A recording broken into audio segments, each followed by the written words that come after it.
Assalamualaikum warahmatullahi wabarakatuh.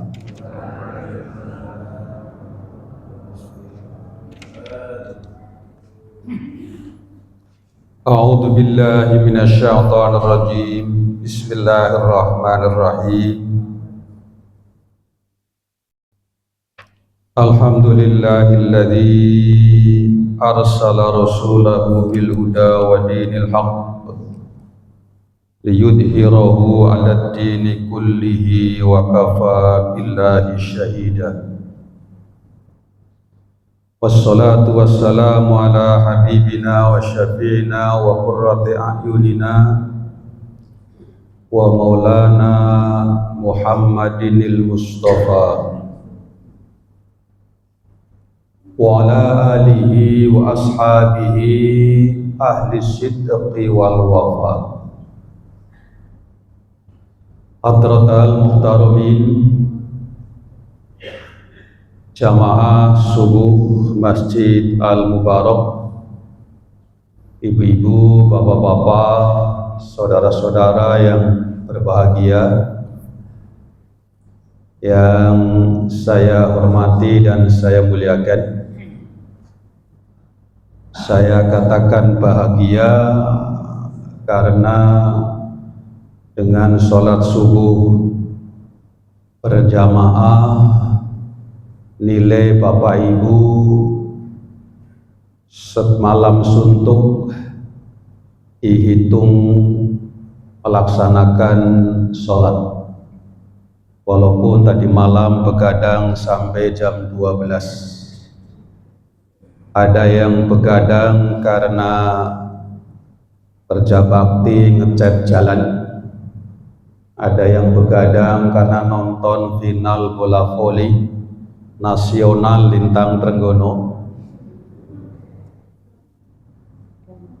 Tetapi gara-gara sholat subuhnya berjamaah dianggap semalam suntuk melaksanakan sholat. Alhamdulillah. Maka silahkan tanpa mengurangi kebahagiaan ibu-ibu dan bapak-bapak, sambil ngaji, sambil tidur tidak masalah, sambil ngantuk tidak masalah. Mudah-mudahan ketika tidur dan ngantuk juga mimpinya indah, bahkan seperti juga mendengarkan pengajian. Amin, Allahumma amin. Mudah-mudahan sholat subuh berjamaah kita, lanjutan kegiatan taklim Ahad pagi, kajian Durratun Nasihin sebagai rujukan dalam rangka untuk mengingatkan kita. Kadang-kadang kita lupa akan membawa manfaat bagi kita semuanya fid dini wa dunya wal akhirah. Amin, Allahumma amin. Salawat dan salam semoga senantiasa Allah limpahkan keharibaan Nabi Agung Muhammad sallallahu alaihi wasallam beserta keluarganya, sahabatnya, para tabi'in, para pengikut beliau setelah generasi sahabat, pengikut beliau setelah generasi tabi'in, sampai saat ini mudah-mudahan kita terhitung sebagai penerus beliau. Mudah-mudahan istiqomah, tidak kurang suatu apapun, kita akan mudawamah, konsisten, dan mudah-mudahan bisa mengamalkan sunnah-sunnahnya, insyaallah. Amin, Allahumma amin. Sehingga saatnya nanti kita berjumpa dengan beliau, insyaallah kita semua nanti bisa berjumpa dengan beliau. Amin, Allahumma amin. Barang siapa yang nanti di akhirat berjumpa dengan baginda Rasulullah sallallahu alaihi wasallam, itu pasti akan mendapatkan syafaatnya. Barang siapa yang mendapatkan syafaat baginda Rasulullah Sallallahu Alaihi Wasallam pasti masuk surga, pasti mendapatkan kebahagiaan. Insya Allah semuanya mendapatkannya. Amin. Allahumma amin. Ibu bapak yang saya hormati, mari taklim pada pagi hari ini dengan tema cinta Allah dan cinta Rasul. Kita awali bersama dengan berdoa. Bismillahirrahmanirrahim. Raditu billahi rabba wa bil islami dina wa bi Muhammadin nabiyya wa rasula. Rabbi zidni ilman nafi'a warzuqni fahma. Amin ya rabbal alamin. Sallu ala nabi Muhammad. Salatullah salamullah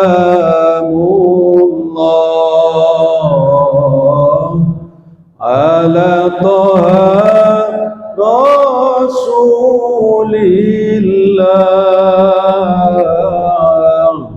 Salatullah salamullah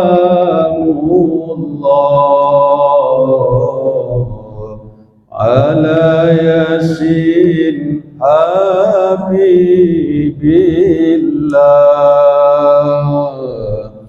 Salatullah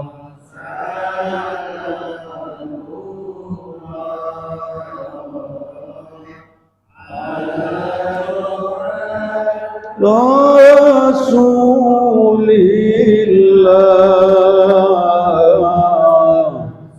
Salatullah salamullah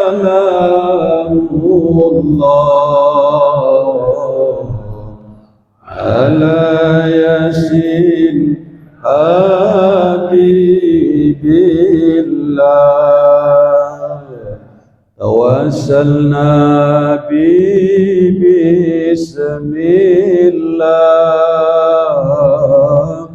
wa bil hadi rasulillah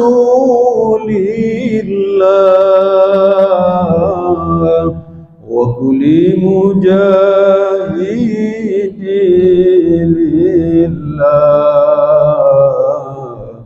bi ahlil badri ya Allah. Salatullah salamullah ala taha rasulillah.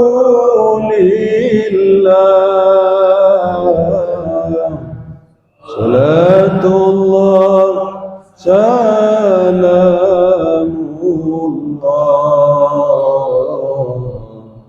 ala yasin habibillah. Sallu ala Nabi Muhammad. Bapak Ibu jamaah rahimakumullah, sebentar lagi kita sebagai kaum muslimin akan memperingati hari ulang tahun kelahiran baginda Rasulullah Sallallahu Alaihi Wasallam. Bulan apa ibu-ibu? Bulan Maulud atau bulan Rabiul Awal, tanggal 12 bertepatan dengan tanggal 25 Agustus.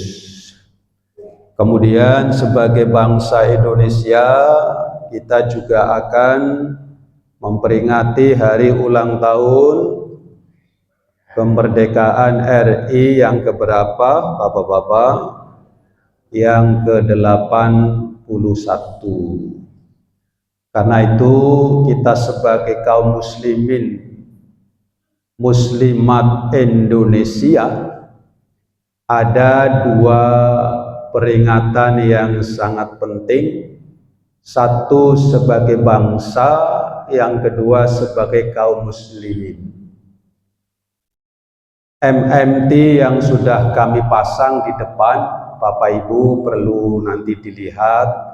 Di sana temanya adalah meneguhkan cinta Rasul dan menguatkan cinta tanah air, berhubungan dengan peringatan HUT dan Maulud Nabi Muhammad Sallallahu Alaihi Wasallam.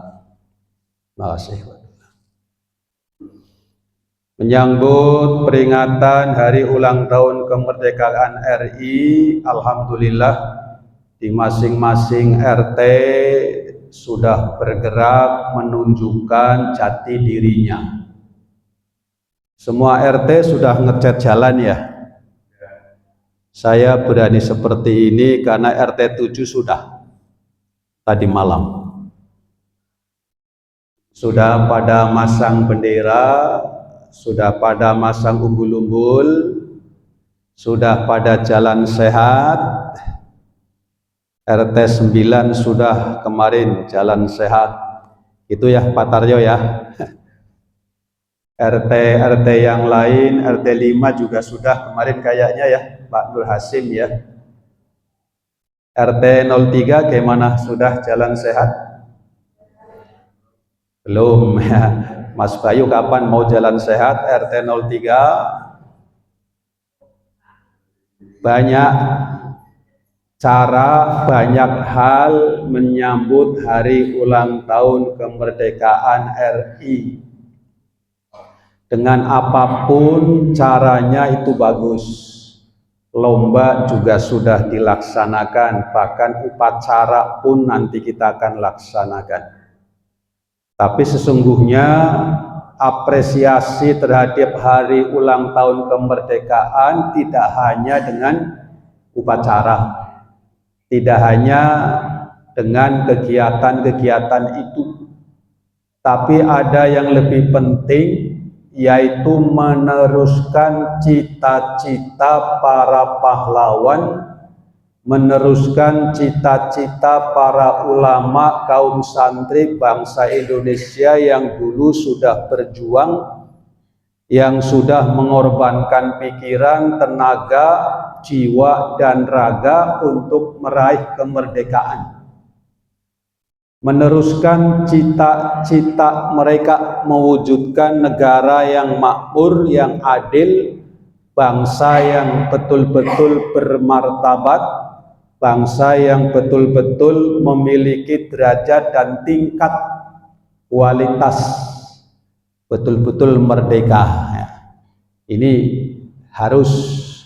Maka dari itu memperingati hari ulang tahun kemerdekaan RI dengan semangat membangun bangsa, membangun negeri dengan sebaik-baiknya, melanjutkan perjuangan para pahlawan, itu merupakan salah satu akhlak dalam Islam. Rasulullah Shallallahu Alaihi Wasallam bersabda, hubbul watan minal iman. Cinta tanah air itu bagian dari iman. Maka ramaikan, giatkan dalam rangka menyambut hari ulang tahun kemerdekaan RI yang ke-81. Lebih dari itu, nanti satu pekan berikutnya pada tanggal 25, umat Islam tentu tidak kalah, tidak lebih ngelokrok daripada kita menyambut hari ulang tahun kemerdekaan RI. Maka harus dengan semangat, dengan giat yang lebih baik dalam rangka menyambut hari ulang tahun kelahiran baginda Rasulullah Sallallahu Alaihi Wasallam, yang insya Allah nanti akan kita mulai pada tanggal 1 Rabiul Awal. Bapak Ibu, tanggal 1 Rabiul Awal itu kapan ya? hari Jumat tanggal 14, dan kita akan kita mulai pada hari Kamis tanggal 13. Cara kita bermacam-macam, tapi cara yang paling jitu, ya, cara yang paling cerdas, cara yang paling baik adalah bersolawat, bersalam kepada baginda Rasulullah Sallallahu Alaihi Wasallam. Dengan bersolawat, dengan salam kepada baginda Rasulullah Sallallahu Alaihi Wasallam, menunjukkan kecintaan kita kepada baginda Rasulullah Sallallahu Alaihi Wasallam. Cinta kita teguhkan, kita kuatkan, kita kokohkan. Bahkan insya Allah tidak hanya sekedar kita bersolawat, tapi solawat dan salamnya kita berkompetisi lomba. Bapak Ibu yang saya hormati, kami mohon dari masing-masing RT mempersiapkan diri untuk mengikuti lomba dalam rangka menyambut peringatan hari ulang tahun kelahiran baginda Rasulullah Sallallahu Alaihi Wasallam. Dan tiap malam, tiap sore kami mohon untuk bisa hadir menunjukkan cinta kita kepada Rasulullah Sallallahu Alaihi Wasallam. Ibu-ibu, insya Allah mulai hari Kamis habis asar juga akan hadir di masjid bersama-sama bersolawat bersalam kepada baginda Rasulullah Sallallahu Alaihi Wasallam. Begitu betul ya ibu-ibu ya. Bapak-bapak habis maghrib sampai isya. Jadi asar sampai maghrib, maghrib sampai isya, kegiatan kita bersolawat bersalam pada baginda tidak berhenti. Maka ramaikan, ya, hadir, ya, hadir. Dan ini salah satu upaya supaya bersolawat kepada baginda Rasulullah Sallallahu Alaihi Wasallam itu kita tradisikan, kita biasakan, dan alhamdulillah sampai sekarang secara konsisten, secara istiqomah untuk jamaah putra tiap hari Ahad malam Senin habis maghrib sampai isya, alhamdulillah masih konsisten pembacaan Maulidur Rasul. Betul begitu Pak Nur Hasim? Bahkan jamaahnya alhamdulillah Masjid Al Mubarak penuh sampai halaman, penuh alhamdulillah sampai halaman, bahkan sampai ke rumah-rumah ikut bersolawat. Tujuannya dilombakan itu supaya tradisi pembacaan Maulidur Rasul itu semua warga bisa ikut turut serta meramaikan, karena ini adalah cara kita menunjukkan cinta kita kepada baginda Rasulullah Sallallahu Alaihi Wasallam. Bapak Ibu yang saya hormati, kalau saya tanya ingin masuk surga, bersamalah orang yang engkau cintai. Yang engkau cintai adalah baginda Rasulullah Sallallahu Alaihi Wasallam, dan beliau akan menunggu kita di surga di sana. Yang cinta kepadanya, insya Allah, man ahabbani dakhalal jannah. Siapa yang mencintaiku pasti akan masuk surga. Ibu-ibu, bapak-bapak, semuanya ingin bersama-sama di surga ya? Ingin? Sekarang apa nanti? Ya, mudah-mudahan. Jadi ini cara kita ya. Nanti insya Allah nanti ada MMT di sini terpasang mulai hari Kamis. Hari Kamis, syukur Kamis pagi sudah dipasang. Nanti sore habis asar sudah bisa untuk selfie. Pak Gun ya, untuk selfie masing-masing RT, kemudian nanti fotonya bisa dipampang di kalender 2027. Nah, kalendernya insya Allah juga akan dibuat yang lebih manis ya, yang lebih manis. Dan ini cara kita mencari donatur, mencari dana, mengingat sampai sekarang tadi saya lihat di papan laporan keuangan saldonya tinggal 300. Alhamdulillah, artinya infak sodakoh dari Bapak Ibu semuanya habis untuk kegiatan di masjid ini. Maka kalau kita tanya, kita selalu studi banding ke Namira, studi banding Masjid Al-Muhdhar Gresik, studi banding ke Al-Falah Sragen, studi banding ke Jogokarian, bahkan studi banding ke Istiqlal kemarin, konon katanya kas takmir harus habis. Alhamdulillah, takmir Masjid Al-Mubarak soal dana kas habis itu adalah persoalan yang paling gampang, dan alhamdulillah sekarang sudah habis, tinggal 300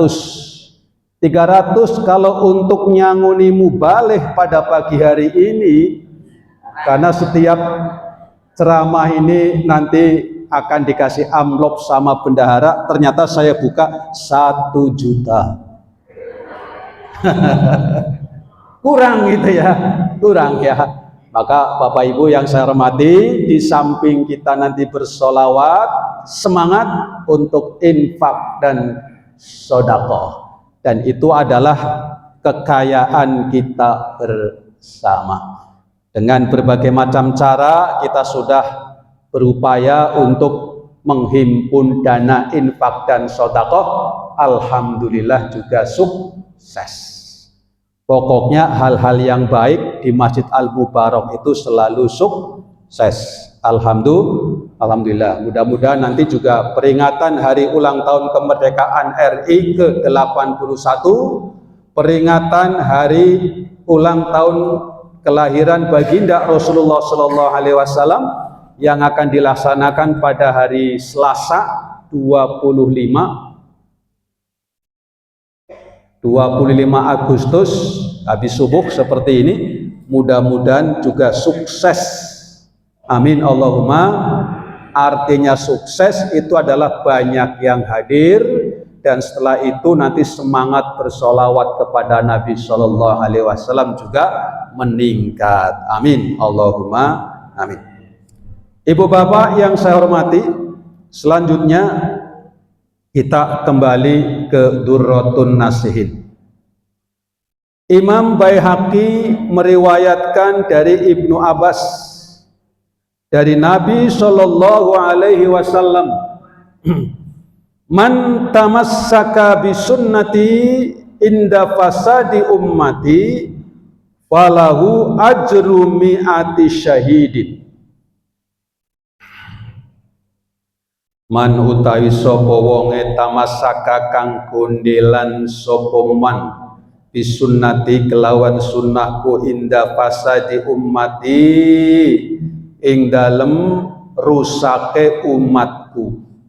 Barang siapa yang selalu berpegang teguh kepada sunnah Nabi, tradisi Nabi, dakwah Nabi, perjuangan Nabi, ketika umat ini rusak, Bapak Ibu yang saya hormati, sekarang itu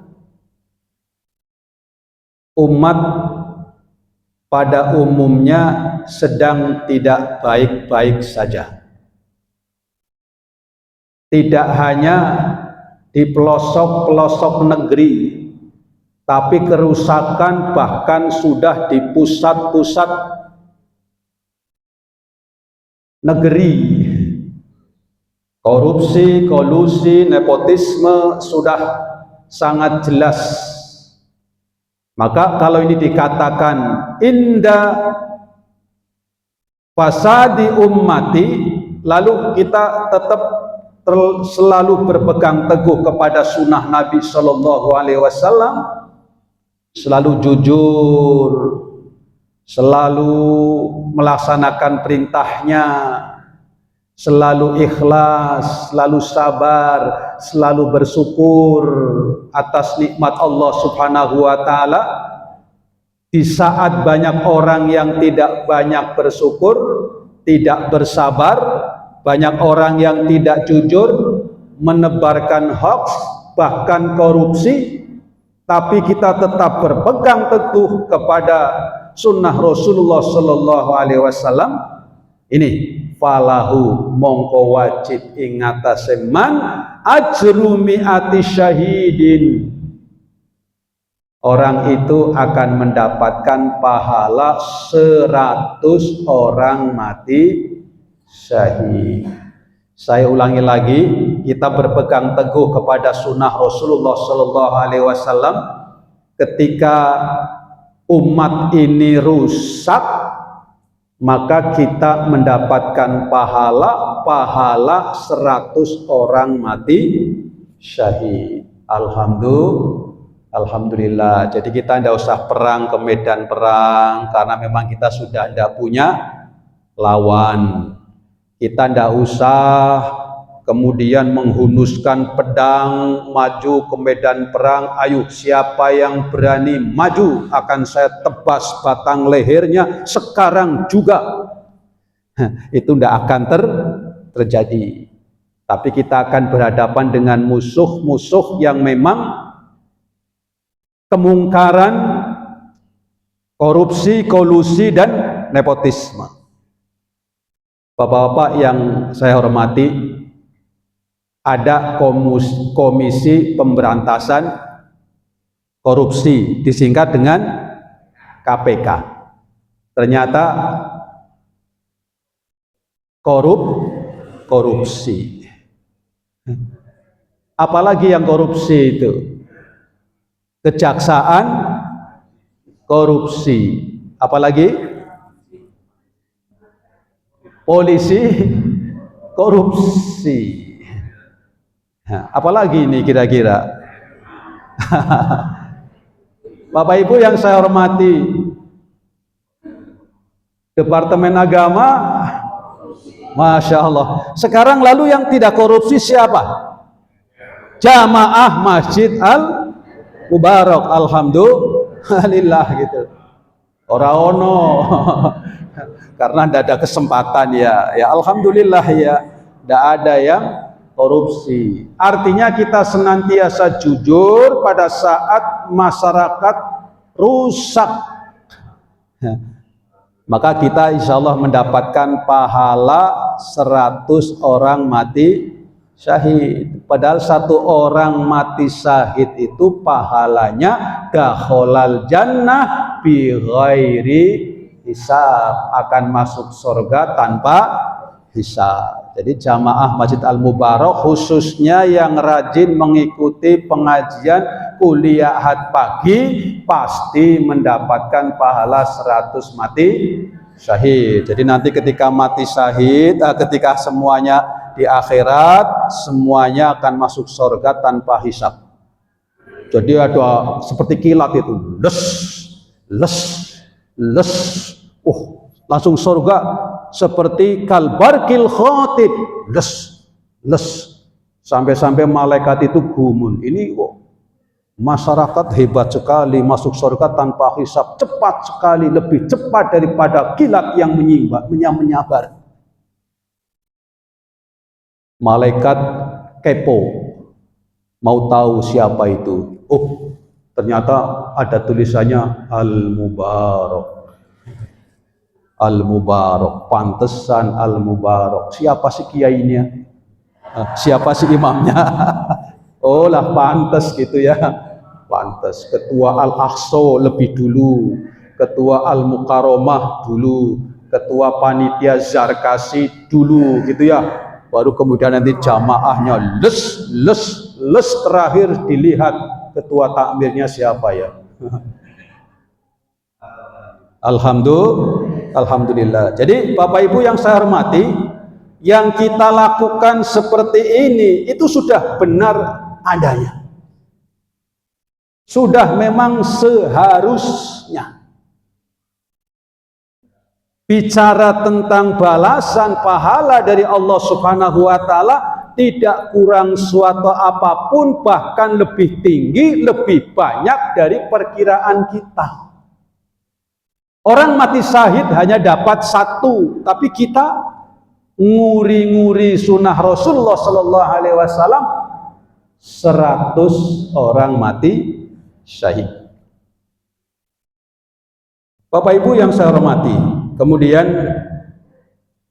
At-Tirmidzi meriwayatkan dari Zaid ibnu Tolhah, dari ayahnya, dari kakeknya, dari Nabi Shallallahu Alaihi Wasallam bersabda,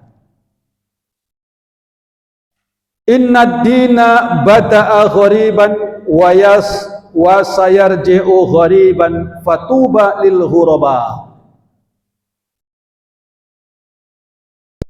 Bapak Ibu yang saya hormati, inna dina setuhune Islam, agama Islam, bada'a ngawiti opo dinul Islam ghariban asing.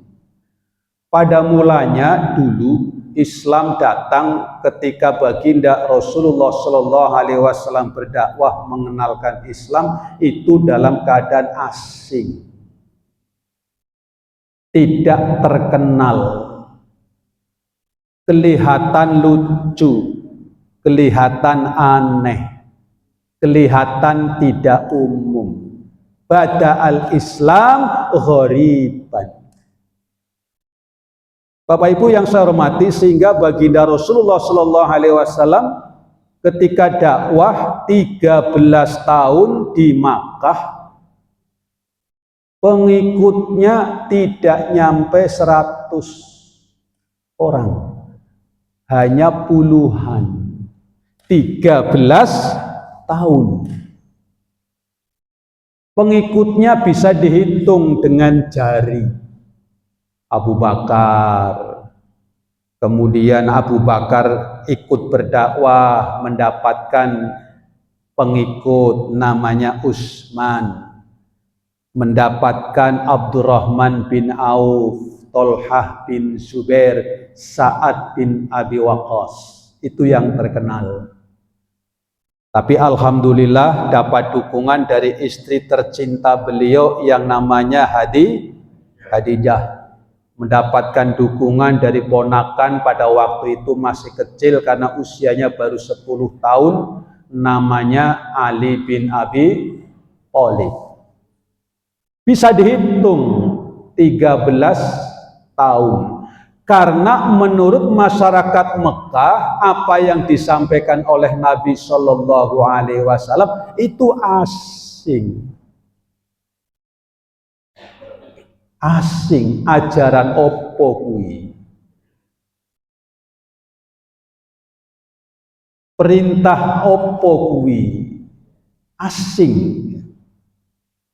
Jadi ajarannya dianggap aneh, Bapak Ibu. Ajarannya dianggap aneh. Yang pertama, yang paling aneh menurut orang-orang Mekah pada waktu itu, kebiasaan kita itu kan Tuhannya banyak. Ada Tuhan Hubal, ada Tuhan Uzza, ada Tuhan Manat, ada Tuhan Latta. Itu yang besar-besar. Lah ini Muhammad datang memperkenalkan Tuhan hanya satu. Qul huwallahu ahad. Biasanya banyak. Bahkan di sekitar Mekah itu ada 360 Tuhan. 360 Tuhan. Kok ini memperkenalkan hanya satu Tuhan? Aneh engkau Muhammad. Asing engkau Muhammad. Maka lucu jadinya ya. Aneh begitu. Tuhan kita banyak. Lagian selama ini nenek moyang kita yang menyembah Tuhan yang seperti ini. Tapi engkau kok hanya memerintahkan kami menyembah Tuhan yang satu. Aneh engkau Muhammad. Lucu. Belum lagi nanti kemudian khomer kok dilarang, judi kok dilarang. Padahal masyarakat pada waktu itu judi itu tiap malam, khomer itu tiap malam. Memang yang namanya judi dan khomer itu dua pasang yang tidak bisa dipisahkan. Tradisi sejak dulu. Insya Allah juga sampai sekarang ya. Judi itu ngene, judi. Tiap malam itu begini. Ini tradisi kami. Jadi kalau malam-malam ada jagongan itu ya. Ini bukan di sini, tapi di Mekah sana ya. Ketika jagongan itu pasti ada ngene itu, ini. Itu yang disebut dengan maisir. Kalau ada begini pasti nanti gandengannya ada ngene. Ada ngene karo ngene. Itu tradisi kami wahai Muhammad. Kenapa engkau larang? Itulah sebabnya ketika melarang judi dan khomer itu kan pelan-pelan Bapak Ibu itu. Yas'alunaka 'anil khamri wal maisir qul fihima ismun kabir. Ketika mereka bertanya tentang judi dan khomer, katakanlah bahwa itu dosa besar, walaupun wa manafi'u lin nas, ada manfaatnya bagi manusia. Ada manfaatnya bagi manusia, tapi wa ismuhuma akbaru min naf'ihima. Dosanya itu lebih besar daripada manfaatnya. Itu pertama caranya begitu. Karena nanti Nabi Muhammad ya pelan-pelan tapi pasti. Aneh engkau Muhammad, ini tradisi kami. Lagian kami ketika judi menang juga tidak untuk yang menang, tapi dibagi-bagikan itu. Karena masyarakat Makkah walaupun senangnya judi, mereka juga senang berderma, senang berinfak, bersodakoh. Jadi seandainya menang itu ya tidak hanya untuk sendiri gitu loh, tapi dibagi-bagikan ke keluarga, kemudian nanti makan bareng, itu biasa. Maka tradisi Arab itu kan kalau makan kan pakai talam itu, pakai talang, makan bareng itu. Sampai sekarang masih itu. Itu artinya apa? Manfaatnya. Demikian pula yang namanya khomer juga ada manfaatnya. Tapi untuk kita tidak usah coba-coba. Nanti setelah pengajian ini dengar katanya khomer ada manfaatnya, akan saya coba. Jangan. Ada manfaatnya bagi orang Arab pada waktu itu ketika dalam keadaan dingin, katanya kalau minum khomer jadi hangat. Kita tidak usah, ganti saja dengan kopi pahit ya. Sebelum beraktivitas buat kopi panas pahit, insya Allah badannya jadi hangat. Betul begitu Pak Haryono? Masuk. Nah, karena beliau tiap pagi itu minum kopi ya, panas ya, pahit ya, dan sudah tahu rasanya ya, manfaatnya. Tapi ingat, wa manafi'u linnas wa ismuhuma akbar. Oleh masyarakat dianggap aneh ya. Jadi baginda Rasulullah SAW betapa beratnya ketika dakwah menyampaikan pesan-pesan Allah Subhanahu wa taala dianggap aneh. Kemudian para wanita-wanita disuruh menutup aurat. Disuruh untuk menutup aurat. Aneh engkau Muhammad. Demikian pula kemudian Ketika orang yang beramal, ketika orang yang mengikuti Nabi Shallallahu Alaihi Wasallam dicibir, tidak hanya dicibir, dihina, tapi juga dianiaya. Bapak Ibu yang saya hormati, Bilal bin Rabah, kemudian keluarga Yasir, termasuk anaknya dan istrinya, itu menjadi korban karena mengikuti ajaran baginda Rasulullah Shallallahu Alaihi Wasallam. Tidak hanya pengikutnya, bahkan Rasulullah Shallallahu Alaihi Wasallam periode Mekah betapa beratnya ketika menyampaikan agama Islam. Ibu-ibu yang saya hormati, baginda Rasulullah Shallallahu Alaihi Wasallam ketika sholat ketika sujud itu punggungnya ditaruh kotoran binatang. Yang menaruh namanya Utbah bin Mut'im. Rasulullah sedang sujud, ditaruh kotoran binatang. Sampai-sampai Fatimah pada waktu itu masih kecil, melihat, membersihkan sambil menangis. Sambil menangis. Bapak Ibu, kira-kira sudah pernah ada yang menaruh kotoran di punggung kita ketika sujud? Sudah ada belum? Baginda Rasulullah Shallallahu Alaihi Wasallam merasakan itu. Gimana ketika kita sedang sujud kemudian ditaruh kotoran dalam punggung kita? Nggak usah kotoran punggung kita lah, misalnya gitu. Misalnya kita dilempar kerikil saja ketika kita sedang sujud, bagaimana rasanya? Nabi Muhammad SAW tidak membalas sedikit pun, tetapi Fatimah pada waktu itu menyaksikan karena dilapori oleh orang lain tuh. Rasulullah sedang dikasih kotoran, datang ke masjid sambil menangis membersihkan.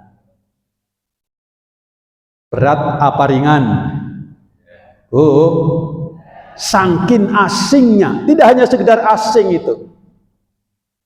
Bahkan tidak sampai di situ, ibu bapak yang saya hormati. Baginda Rasulullah Shallallahu Alaihi Wasallam bahkan oleh Utbah dalam kesempatan lain mau dibunuh, caranya dengan mengikatkan selendang sorban di leher Nabi, ditekak begini dengan kuat sekali itu. Seandainya pada waktu itu tidak ada sahabat Abu Bakar, Rasul wafat dalam keadaan ditekak begini, karena Nabi sudah tidak bisa apa-apa itu. Kemudian oleh Abu Bakar langsung membela Utbah bin Mut'im, dipukul kemudian sampai terpental gitu. Kamu akan membunuh orang yang mengajak engkau beribadah kepada Allah Subhanahu wa taala. Gagah sekali pada waktu itu Abu Bakar membela. Ibu bapak yang saya hormati, kira-kira ketika kita mau sholat subuh, kemudian kedatangan orang gila, kamu mau ke masjid, akan saya bunuh. Ibu-ibu, bapak-bapak takut apa enggak? Kira-kira berhenti sholat subuhnya apa enggak? Ini dirasakan oleh Rasulullah Shallallahu Alaihi Wasallam itu. Itu periode Makkah. Maka Islam tidak hanya sekedar gharib, tapi bagi masyarakat Mekah pada waktu itu Islam betul-betul suatu yang memang harus dimusuhi.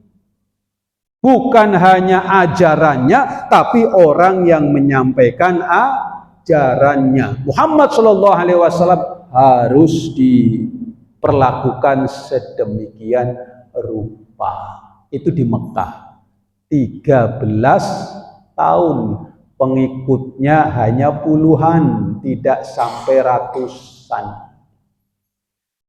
Sehingga Bapak Ibu, alhamdulillah kita berdakwah, kita mengajak orang di Lintang Trenggono. Alhamdulillah belum ngajak saja pengikutnya sudah banyak. Betul? Belum mengajak pengikutnya sudah banyak. Jangan-jangan nanti ketika mengajak malah lari gitu ya. Ini kita bersyukur ya, kita bersyukur karena kita sedang melanjutkan apa yang disampaikan oleh baginda Rasulullah Shallallahu Alaihi Wasallam. Jika ketika kita mengajak orang, walaupun pengikutnya hanya 1, 2, 3, kita merujuk kepada baginda Rasulullah yang pada waktu itu pengikutnya saja baru puluhan. Belum lagi ketika kita mengajak kepada Nabi Nuh yang berdakwah 950 tahun, pengikutnya hanya 70 orang. Tapi itulah yang dinamakan dengan gharib, pertama kali datang dalam keadaan gharib. Nanti insya Allah kita akan teruskan. Hadis ini juga menyampaikan pada akhirnya nanti juga gharib kembali. Tapi Rasulullah Shallallahu Alaihi Wasallam mengingatkan, fatuba lil ghuraba, beruntunglah bagi orang-orang asing. Jadi kita insya Allah termasuk orang-orang asing dalam hal ini. Ciri-ciri orang yang asing adalah 1, tetap sholat, tetap zikir, tetap bersolawat, tetap berpuasa, tetap ngaji, tetap mau jadi pengurus, tetap menjadi panitia, tetap menjadi penggerak, apapun sekiranya itu semua adalah untuk Rasulullah Shallallahu Alaihi Wasallam. Siap Bapak Ibu?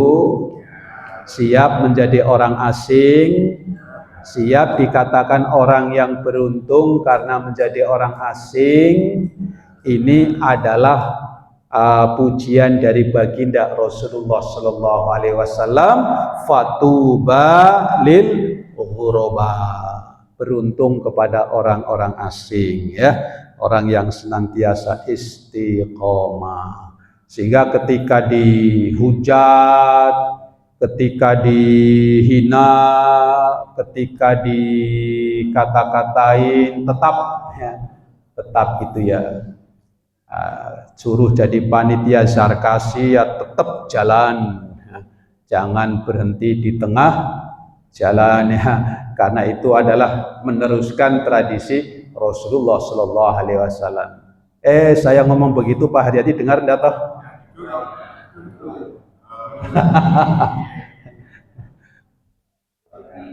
Tapi walaupun ngantuk, dengarkan itu, dengarkan. Mudah-mudahan Bapak Ibu yang saya hormati, apa yang kita bahas ya, hadis Nabi Shallallahu Alaihi Wasallam ini bermanfaat bagi kita semuanya, fid dini wa dunya wal akhirah. Amin ya rabbal alamin. Al-Fatihah. A'udzubillah.